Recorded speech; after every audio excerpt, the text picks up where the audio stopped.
76% of Americans live paycheck to paycheck. 64% of Americans that have businesses break even or lose money. Most people don't have any money and have accepted the fact that they don't have any money. They don't have any leftover money. They're fearful of money constantly. They overspend. They don't know how to produce money. They definitely don't know how to multiply it. The land of the brave and the home of the free, it's not even close to the truth. It's just important for people to understand that complaining has no value. And if you complain about not having enough money, work more. If you complain about not having work-life balance, spend more time on vacationing and your family. It's super simple. Let your actions dictate instead of sitting there and feeling like you're not in control. Poor people say, I can't afford it, I can't do that, I don't have time. It's an escape, you know what I mean? It's easy to say I can't afford it. Oh, I'm too tired. Oh, I can't go to the gym. You know, when you could go to the gym, but no, I can't. Truth is, I'm just too lazy to go to the gym.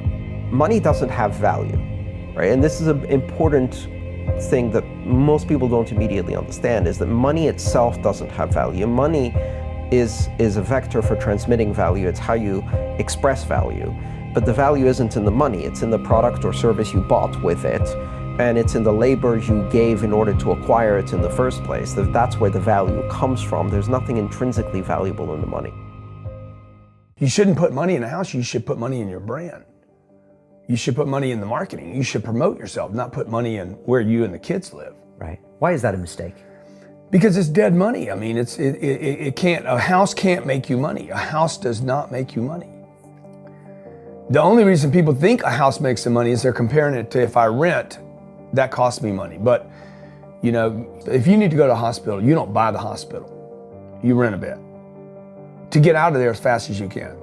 If you go on a trip, you go to America and you want to go to Disneyland, you don't buy the hotel, you rent a room. And nobody thinks poorly of that. They're like, yeah, I'm gonna go there, use the place and get out. That's what you should be doing with your living. Find a place where you can rent. Pay rent monthly. Don't own the house. And take all the money that you would have put in that house purchase, down payment, extra money, fixing it up, use all that money to improve your business and yourself so that you can get more money.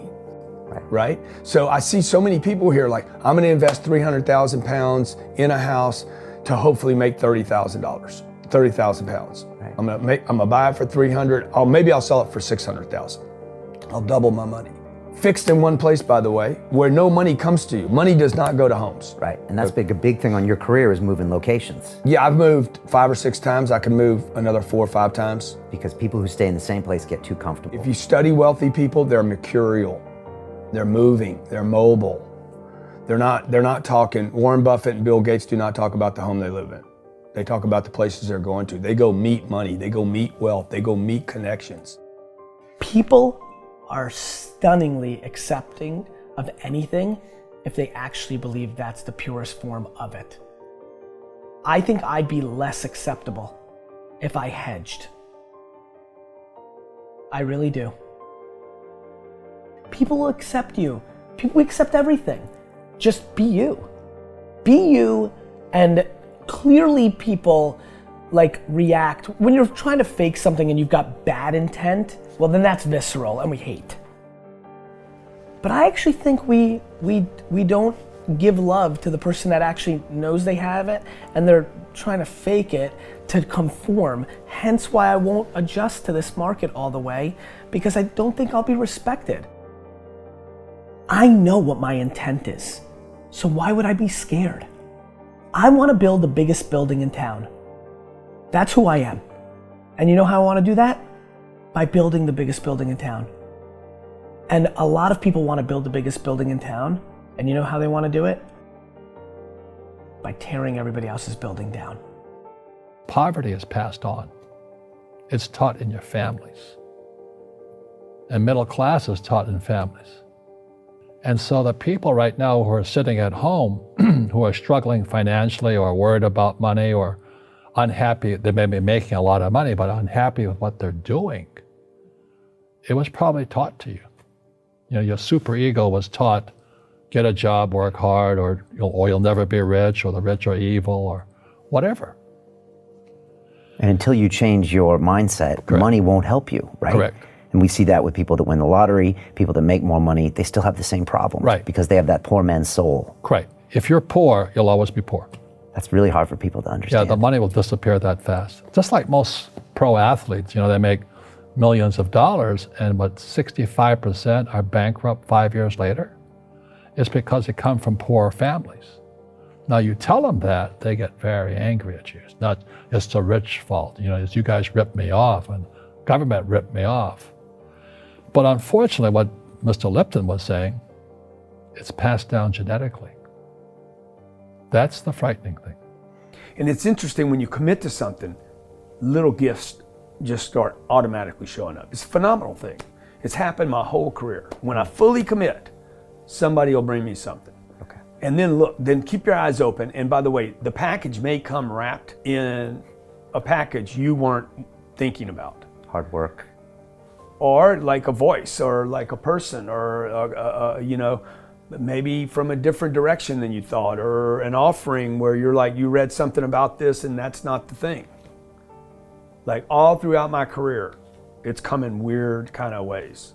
If you ask for help and somebody shows up at the door, maybe invite them in. Okay. Regardless of what the packaging is or what you've heard about it or whatever. That's really been beneficial to me. Okay. How old are you? 44. I'm 40. Do you know how young we feel? When you were 26, did you ever think that this is what 44 felt like? No. You thought that was finished? Yeah. How old are you? 13. Like, you think a 40-year-old, like when I was 25 years old, I thought a 40-year-old was finished. I don't even feel like I'm starting. Right? Yeah, but when I was 26, I was in a rush. I understand. And all of those guys and girls on the streets last night, when you say that to them, like their face kind of goes blank, because all the stuff they watch, MTV, music videos, it's all about the bling now and the this now and the this now. And MTV's tamed. You start following people on Instagram and it's a disaster. They're all pushing it's all about champagne and private planes and you can get it too and just sign up for my course. And everybody's falling for it. So I'm coming out and first of all, I want to be historically correct. Nobody in 100 years is going to watch that video and say that I was full of crap. I like that. Right? Number two, I want my legend to grow. I'm always fascinated by politicians and world figures. Like Winston Churchill, his brain continues to grow. Yeah. Right? I want that. When I'm dead, I want to be in the ground at peace knowing my legend's growing. I want that. I want that in the business world. And so I'm giving real advice, and real advice looks like this. When you're 19 and you can spend 7 full years learning your craft, meeting people that are mentors, being patient, and you wake up and you're 26 years old, you have your entire life in front of you and you've done great foundational work to go on and then be successful. I have bad luck too. I've had financial crashes. I've had people stab me in the back, but they're all good because I grow from it. That's spirituality. Right. People who are afraid of making mistakes, like they teach in school, they don't ever grow. Because spirituality is there's good and there's bad, there's right and there's wrong, there's up and there's down. Most people only want to be right. They only want to be positive.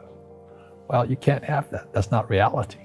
And the average person, the reason they're poor is they haven't failed. They play it so safe.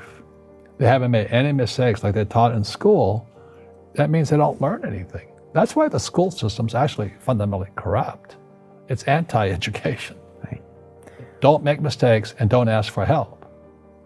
And if I didn't ask for help, I have my accountants, my attorneys, my bankers, and all that. I go into business like a rugby team. Boom, boom, and we kick butt. But the average guy is standing there, I'm an A student, I'm going to do this all on myself, and a bunch of rugby players run you over, and you go, well, they're not playing fair. You're playing stupid. You should have a team. You should have accountants, attorneys, and bankers, and all that stuff. But that's not the game I want to play. I said, then don't play the game. The game of business is played with accountants, attorneys, bankers, hate to say it, politicians. You got to know the game. I don't want to hustle. I want to prosper. I don't want to grind. I want to create a machine that monetizes.